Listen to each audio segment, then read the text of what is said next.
Hello, my name is Mabel Bonsuri Sena. I'm a student from the University of Reading, studying a master's in Applied International Development in the School of Agricultural Policy and Development. Hi everyone, I'm Olalero Ibikunle from Nigeria. I'm a student at the University of Reading, UK, studying Agricultural and Development at the School of Agricultural Policy and Development, SAPD. Okay, my name is Toby Okonkwo. I'm a student of the University of Reading. I'm studying my master's in the School of Agriculture and Policy Development. My major is in international development. Okay, I'm by name Oganihu Benjamin Uwojo, but some people call me Benjamin or Ben. So depending on what you feel like calling me. And I'm from Nigeria, but residing in the UK. Hi, my name is Oshama Opara. You can call me 3Os because that's my initials. I'm a student from the University of Reading. I'm studying Applied International Development. And I'm here in Indonesia on a study visit. Yeah.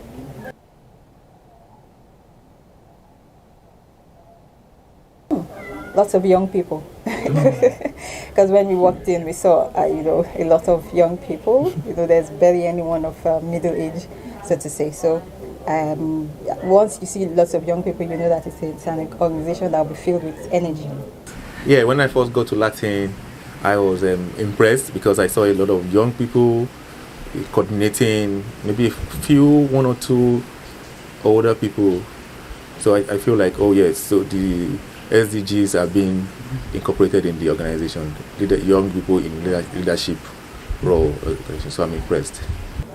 First impression, Gen Z,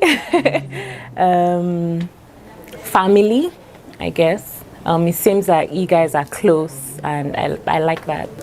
When I came to Latin, initially I didn't know about Latin, and I didn't know much about what is being done here until when we came in. I saw it as maybe from just first sight, it's a forest area. So, but I didn't actually know exactly what was going on in this side until we were told. My first impression of Latin was refreshing because in Ghana I have visited eco villages that look similar. So it looked like a familiar place to me and I was quite impressed. Yeah.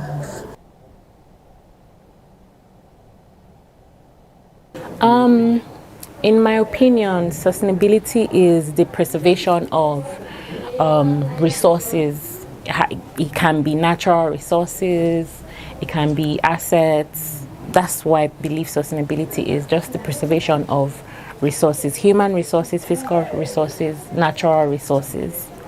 Yeah, sustainability in a short time could mean balancing the needs of the environment, wildlife, and the forest communities.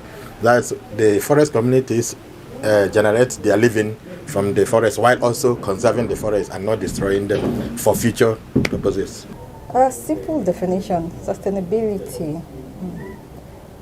To me, sustainability would mean achieving a balance, basically. So in whatever project, whatever endeavors anyone wants to embark on, if you take the steps to ensure that there's a balance between all the elements involved, I think that would be sustainability. So sustainability, in terms of the definition, it refers to something that lives beyond this period.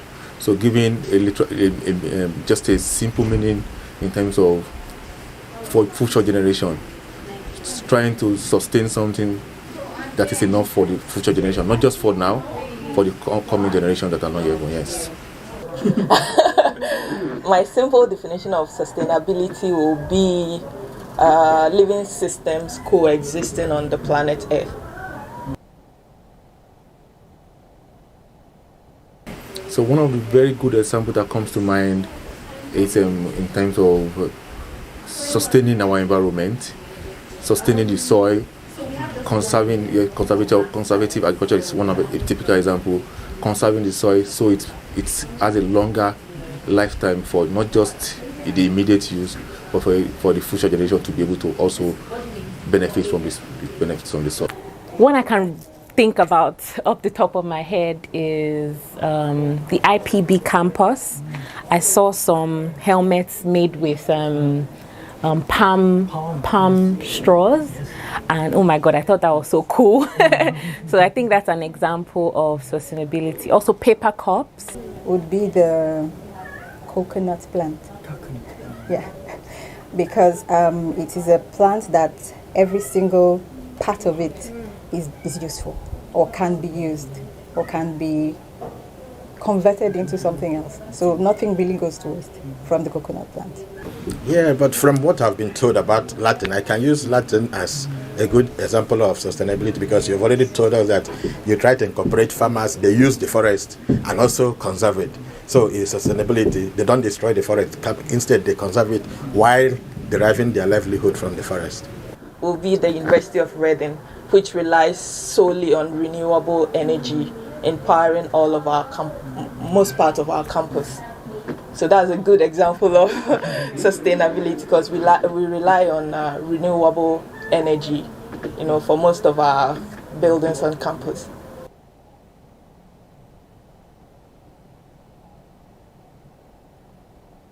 What comes to mind would be a situation where the people, the forest community, are allowed to utilize the forests in ways that are beneficial to them and to the environment closest to them.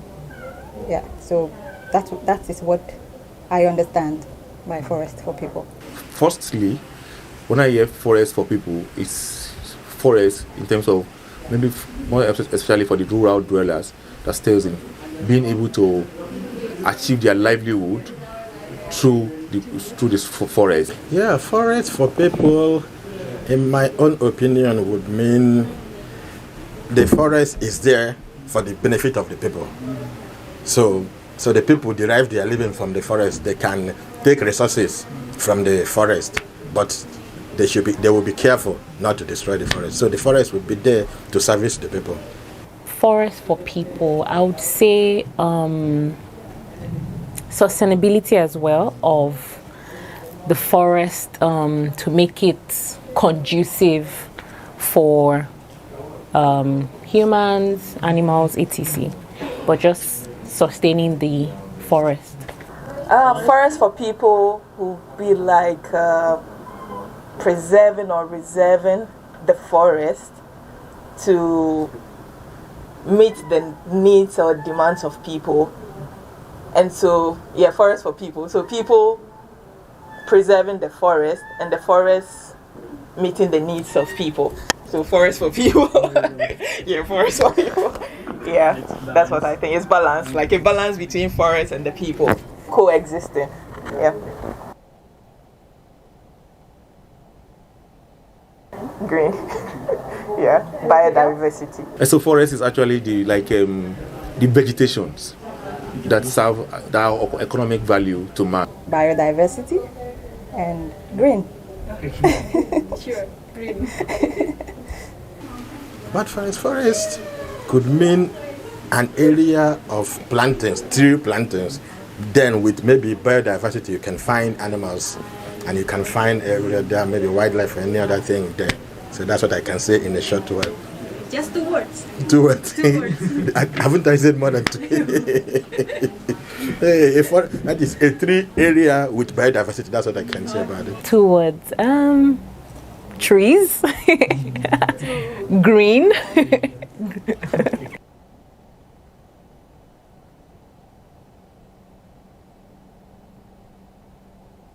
Yes, an example is the Mole National Park in Ghana, where the indigents produce crops in the forest, but aside them being farmers, they also have other trades like small enterprises they involve themselves in.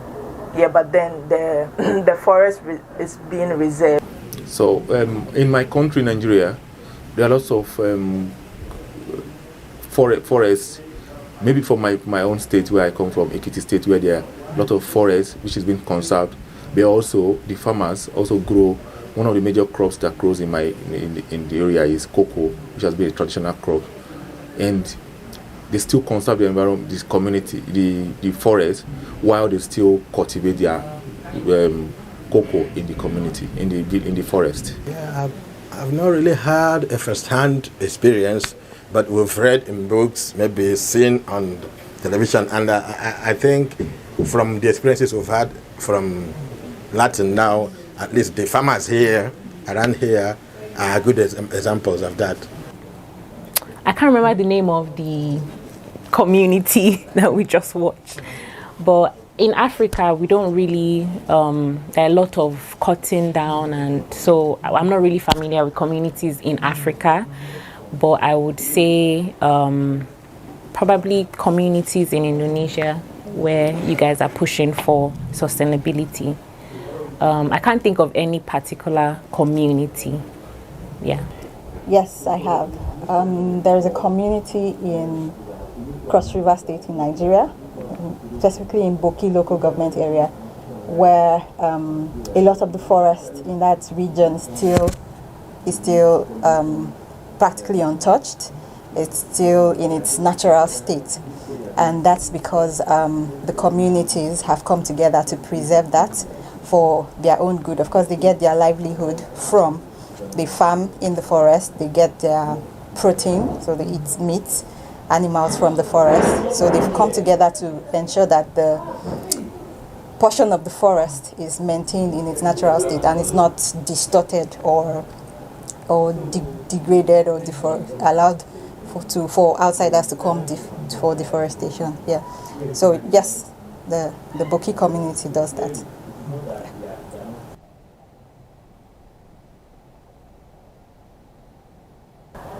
I think social forestry, today is the first time I heard social forestry. So social forestry, there are, in my country, there is one major, there are so many social forest policy that has been advocated, like not discouraging cutting of trees in the conservation, they call it restricted area where you don't cut you don't cut the trees. However, if you have to cut the trees, you need to replace them. Cutting of the trees, which is deforestation, also should be equal to afforestation, which is planting of the new trees to replace the cutting of the trees. To be honest, I hadn't heard the term before coming here today, but from the discussion and the videos that we watched earlier in the day, I understand the term to mean community forestry, so more like people coming together to ensure that the forests are utilized in the best way, in a sustainable way that benefits both humans, animals, and the environment, basically. Yeah. So a social forestry practice in my country would be the Boki community that I just mentioned. Yeah, and they have groups of men who take turns to protect the forest.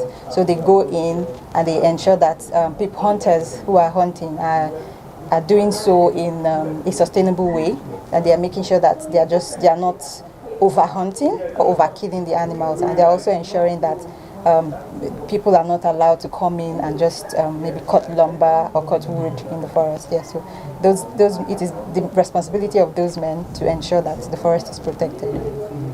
So that's one practice in my country.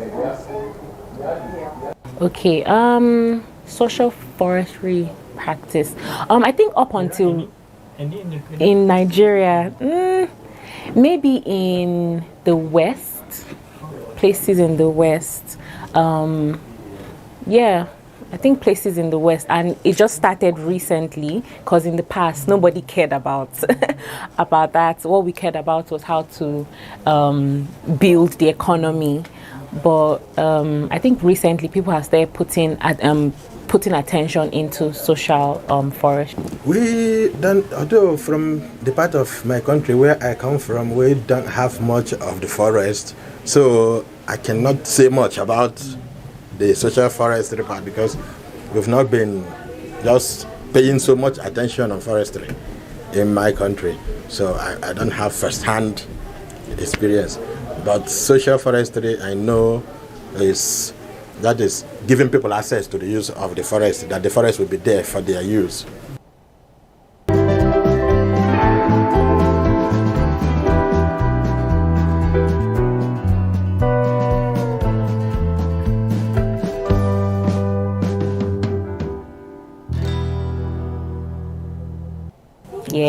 Thank you.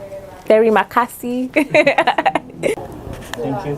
All right, thank you. Terry Makasi. Thank you.